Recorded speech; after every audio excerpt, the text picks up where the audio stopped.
是蛋黄边完全不能比的。 Нынешняя команда монстров Шрека во главе с Масяотао реально крутая. Все мастера с 5 и 6 кольцами, а им даже нету 20 лет. Не зря они гении внутреннего двора Академии. Ждем, когда же Хуэйхао с друзьями попадет во внутреннюю часть Академии Шрека. Итак, резервная команда 7 монстров встретилась с нынешней. Масяотао является командиром их группы. Среди остальных сильных участников стоит упомянуть вице-капитана Даюэхэна, старшего брата Дайхуабиня, который имеет 64 уровень и идет по силе следующим после Масяотао. Довольно сильным мастером является Гунь Яньмо с 59 уровнем и духом радужного дракона. Его редкость была примерно такой же, как у сияющей богини бабочки Вандуна. Гунь Яньмо являлся мастером системы поддержки, но его боевой дух на самом деле был звериным духом, что было не менее уникально. Старейшина Сюань занялся обучением новой команды, и впереди нас ожидает интереснейший бой двух команд монстров Шрека. Кто победит? Команда Масяотао, в которой Хуэйхао и Вандун,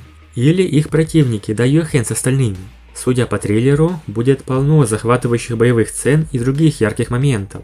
Когда старейшина Сюань крикнул «Начали!», обе команды сразу же двинулись. Масяотао была первой, кто рванулся вперед. Внезапно появились огненные перья, и после этого в ее глазах яростно загорел сияющий свет. Мощное красно-золотое пламя вспыхнуло, освещая все поле. Хуэйхао и Вандун лично видели, как выглядела Масяотао, когда она атаковала в полную силу. Но в этот раз она немного сдерживалась, в отличие от того, когда она имела дело с убийцами, напавшими на Хуэйхао и Вандуна. Основная цель этой битвы – дать возможность двум поколениям 7 монстров лучше узнать друг друга.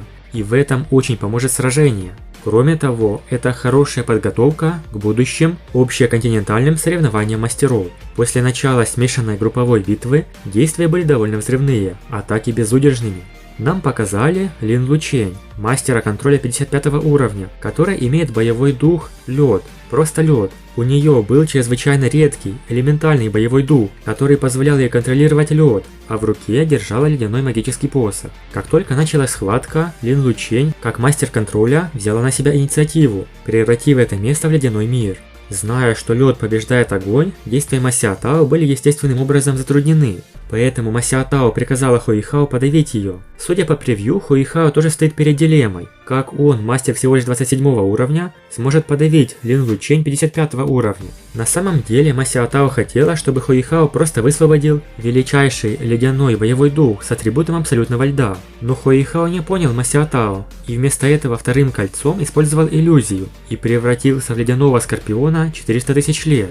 И эта трансформация ошеломила всех, потому что аура ледяного императора Хуэйхао была пугающей. Ужасающая степень зверя души, которому 100 тысяч лет, глубоко понятно, особенно тем ученикам внутреннего двора, которые имеют богатый опыт реальных боев в Звездном лесу. Даже старейшина Сюань, увидев эту сцену, почти захлебнулся глотком вина. Лин Лучень с духом льда застыла, и она не могла сдвинуться с места. Казалось, все на арене затвердило от ауры Хуэйхао. Масяотао уже готовилась атаковать ледяного скорпиона. В это время старейшина Сюань взлетел и схватил за плечо Хуэйхао. Своей духовной силой он проник внутрь его тела. Количество духовной силы было слишком велико. Приняв на себя духовную силу господина Сюаня, Хуэйхао внезапно прорвался на 27 ранг. Старейшина Сюань просто забрал Хуэйхао, пока все остались на арене. Он начал расспрашивать о его духе, на что Хуэйхао рассказал о своем навыке имитации. После этого битва продолжилась. Главной задачей Масяотао было подавить Даюэхэна, сильнейшего в команде противника. Даюэхэн, как и Дайхуабинь, унаследовал боевой дух злобного белого тигра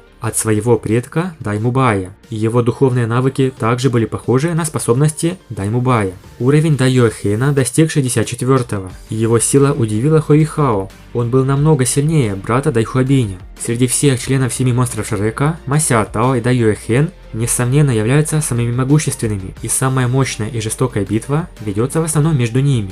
Судя по трейлеру, Даюэхэн вовсе не такой пустышка, как Дайхуабинь. Он не только может одновременно использовать 3 духовных навыка, но и противостоять совместным атакам Хуэйхао, Вандуна и Хэкайто. Жаль, что независимо от того, насколько сильна его личная сила, в конце концов он не сможет победить. Он потерпел поражение от Масяотао. Дело в том, что Масяотао применила свою самую сильную одиночную атаку, 6-й навык кольца, метеоритный дождь Феникса, который мгновенно покрыл все поле битвы. Он не только уничтожил остальную часть команды Даюэхэна, но и с помощью Хуэйхао навыков слияния с Вандуном положил конец Даюэхэну. Хэкайто также сыграл свою роль. Некоторые недооценили его, как обычного механика. но в бою он взял на себя инициативу и даже использовал духовного наставника. Можно увидеть, как он выбрасывает серию духовных орудий, а затем взрывает вместе с противником. Затем Ван Дун, Сяо Сяо, Бэй Бэй, Цзэн Нань Нань и Сюй Сэнши воспользовались возможностью, чтобы атаковать с обеих сторон и победить. Какая же битва нас ожидает? Напишите в комментариях, если вы ждете это сражение. Большое спасибо за просмотр, подписывайтесь на канал и всем пока.